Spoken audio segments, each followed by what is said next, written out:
What is the Department of Retirement Systems not telling you guys? That's the topic of today's video. If this is your first time here, make sure you hit that subscribe button so you don't miss any future updates like this one. So if you've worked here in Washington State for quite some time now, you've probably become fairly familiar with the Department of Retirement Systems, otherwise known as DRS. Now, DRS is there to help provide you guys your state pension plans. They're there to help you answer questions on things like your retirement benefits and things of that nature. They also do a pretty good job of putting out webinars, doing live seminars when they can, and then they come to a lot of school districts to do the benefit fairs. So during their presentations, they often have a whole section where they're really long-winded and they push things like the TAP annuity and the deferred compensation plan. And they really make it sound like these are your only two options you have with your money. As you retire, you can either move it to this TAP annuity plan, or they make you sound like you have to be doing this deferred compensation plan to save for your retirement in addition. But what they're really not telling you here is that you have other options available outside of that. So a 403B plan is very similar to a 401k plan, except it's designed for public and nonprofit employees. In fact, it has the same contribution limits and flexibility as your deferred compensation plan, but it's done with a private entity. And these public entities have a much broader range of investment options to choose from, and they also have different access abilities. So 403Bs actually do allow for loans and hardship withdrawals. For the DCP, you maybe get a hardship withdrawal, and that's it. There's no such thing as a loan from the DCP plan. 403Bs also allow you, depending on your school district, to do pre-tax or Roth.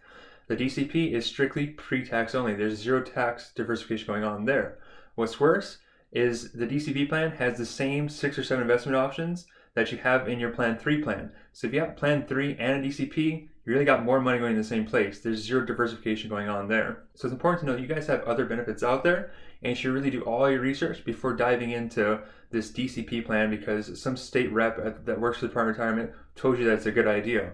Remember, these people aren't licensed. They're not supposed to be giving any kind of financial advice or recommendations, but they do push and promote the DCP plan very aggressively during their presentations. And they do collect an administration fee for that. Now, it's not really big, but they do have some kind of financial incentive, I guess, to push you guys into this. And I know they mean well by having you or wanting you to save more for your retirement, and that's great, but just know that you guys have other options, and actually better options. In fact, if you look at the DCP plan, you guys have these target date funds that actually underperform target date funds you could get through a different provider. The other thing that they really don't focus on is the whole tax aspect of it. Is it a really good idea to be putting more money away into pre-tax, really just deferring more and more money to the future? Say, I'll pay it later, I'll pay it later, I'll pay it later. And then when it comes time to retirement, you have all this money that has never been taxed yet. Now you're responsible for paying taxes on all your contributions plus all the investment growth you got over the past 20 or 30 years. That's why it's important to consult an actual financial advisor before just starting to stuff money away into some kind of savings vehicle that some other person told you to do. Now, one thing to keep in mind is that every school district has their own 403B lineup. Some school districts have really good places to choose from, and some don't. So before you dive into one of those, it's also important to consult someone that can give you the best guidance on how to choose the right one. I did shoot a video on how to choose a 403B plan, and I'll link that up here for you guys to watch. So basically, what you want to look for in choosing a 403B plan is a mutual fund provider. I try to steer people away from those TSAs or tax shelter annuity plans, simply because the investment options aren't all that good. They tend to have higher fees, and worst of all is that they lock you up for a period of time. So anywhere from 5 to 10 years, you're going to be married to that company. So using a mutual fund provider, you're able to go out, set one of these up. You can have a financial advisor help you with that or not. Some of these let you do it on their own.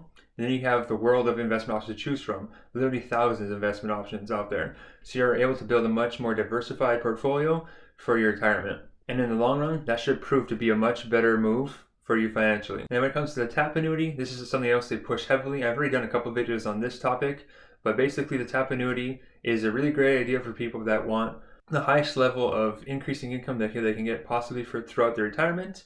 But in exchange, just know that you guys are giving up control of your money. So once you make that investment, you're stuck in it for life. You can't get money back out. You can't change your mind or take a certain penalty. It is gone and locked up. So it is a really big decision, and something you really want to research before diving into it. So I hope that information helps you guys out. If you want to learn more about your 403B benefits, check out these videos I did over here. I'll see you guys next week, and remember that your future depends on what you do today.